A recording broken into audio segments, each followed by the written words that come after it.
Welcome to The Mindful Parent, a gentle series for those walking the Buddhist path in raising children.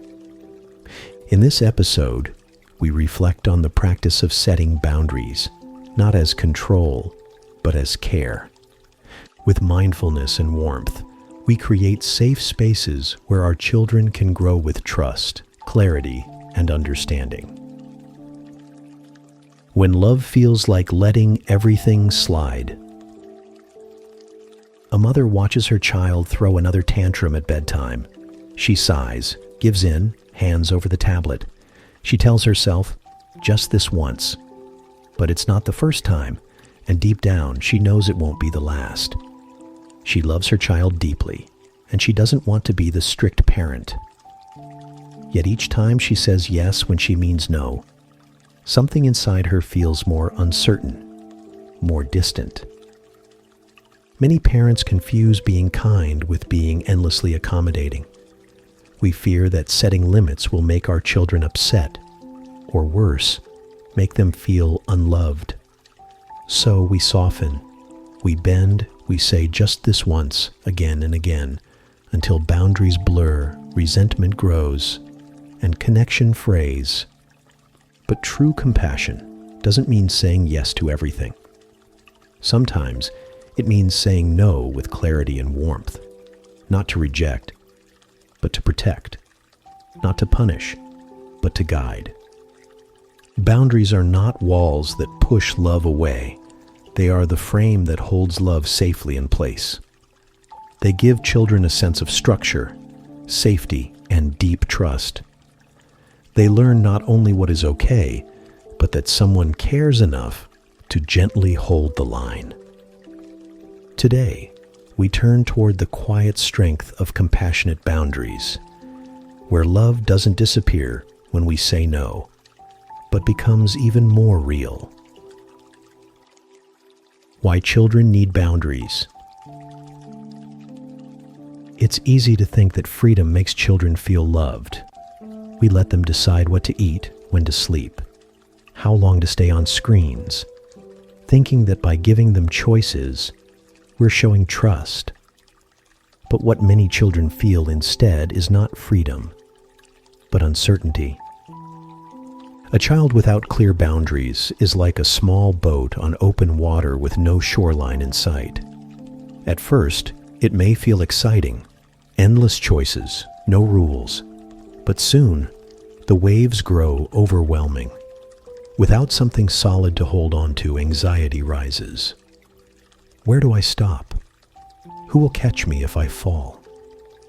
Boundaries are the shoreline. They give children the edges of safety, a sense that there is structure, someone steady, someone watching over them. When they push against a limit and find it still holding, something inside them relaxes. The world makes sense. I don't have to figure it all out on my own.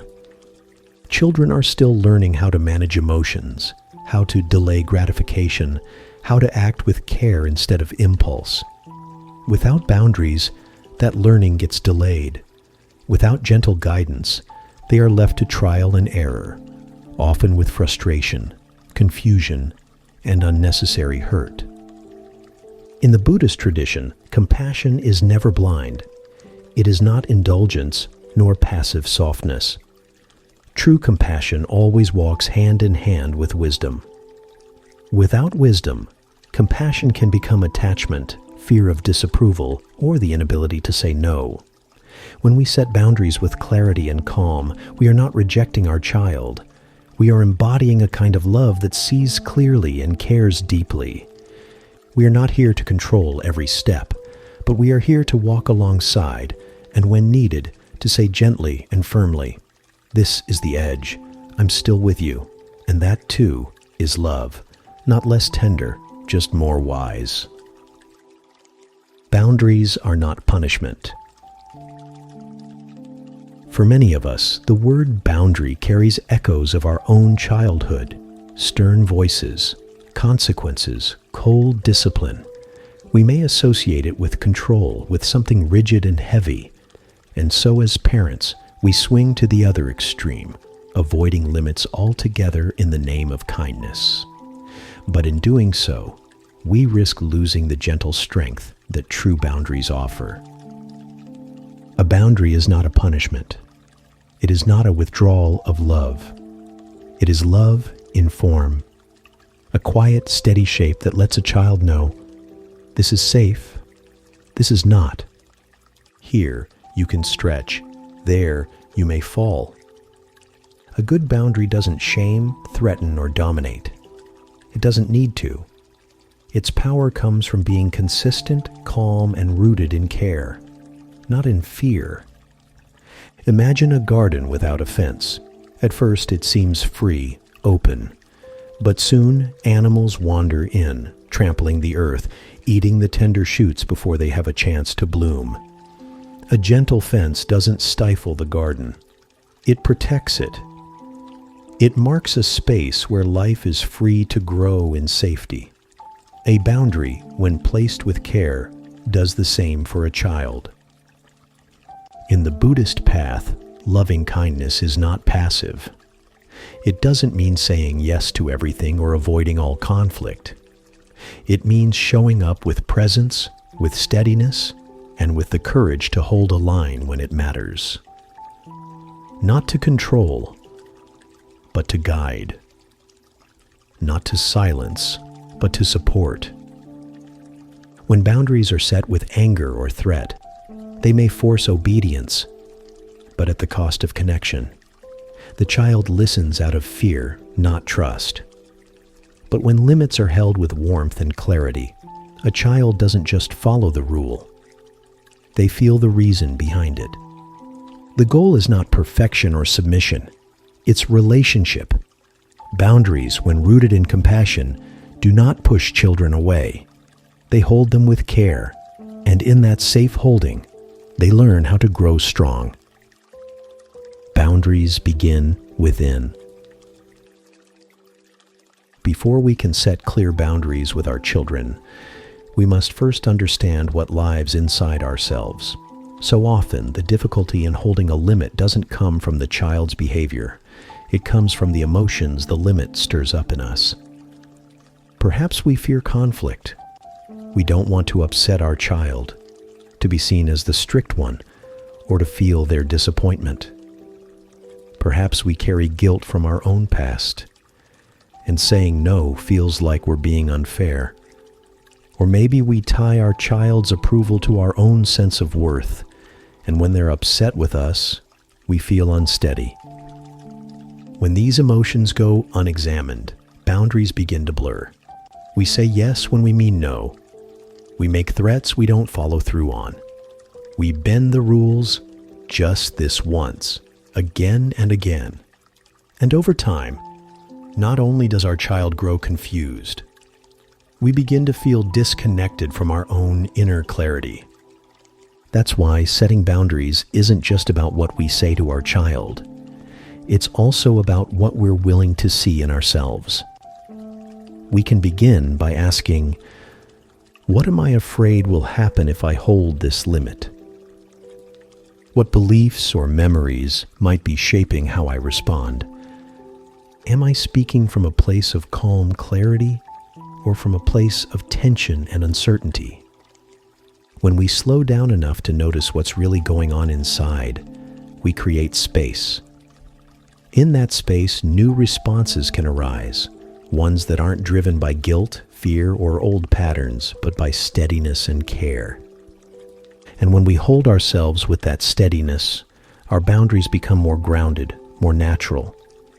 Like a tree rooted deeply in the earth, we don't need to sway with every gust. We can stand with quiet strength and gently offer that same strength to our child.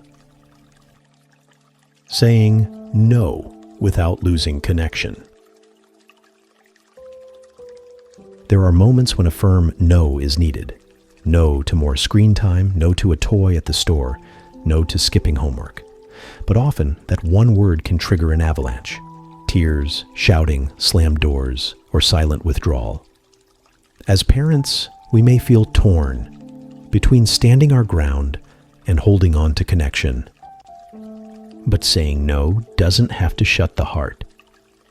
In fact, when offered with presence and warmth, it can deepen trust. It begins with how we deliver the message. A boundary set with frustration feels like rejection, but a boundary offered with calm, steady energy can feel like safety. The difference is not just in what we say, but in how we say it. Instead of a sharp, "No, I said stop it," we might pause, soften, and say, "I know you really want to keep playing, and it's hard to stop. But it's bedtime now. I'm here with you." In that moment, the limit is clear, but the connection remains. Children don't resist the boundary as much as they resist how the boundary makes them feel. Unseen, misunderstood, pushed away. When we hold the line while also holding space for their emotions, something shifts. The child may still feel disappointed, but they feel accompanied in that disappointment, not left alone with it. This is where compassion and clarity meet. We're not giving in, and we're not shutting down. We're offering a steady presence that says, "This is the limit, and I still see you. I still love you." Boundaries are not the end of connection. They are a way of protecting it. Because when a child can hear no and still feel loved, they grow not just in obedience, but in resilience. And they learn that love doesn't mean always getting what they want. It means never being left out of the heart. Boundaries are love with wisdom. It's easy to see boundaries as walls, dividing lines that separate us from our children. But when placed with care, they are not barriers, they are bridges. They create structure, clarity, and safety, so that love can flow more freely, not less. A boundary says, "I care enough to guide you, even when it's hard. I see who you are, and I also see who you are becoming. I won't give you everything you want, but I will give you everything you need to grow." True compassion doesn't mean always saying yes. Sometimes it means saying no, with presence, with gentleness, and with the strength to hold steady when the winds of emotion rise. That steadiness becomes the ground a child learns to walk on. Thank you for sharing this reflection on boundaries with compassion. In our next episode, we'll explore planting seeds of purpose, how we help children discover meaning, direction, and a deeper sense of belonging in this world. If this message resonated with you, consider liking, subscribing, or leaving a comment below. Until then, may your love continue to be soft in tone, clear in guidance, and wise in its embrace.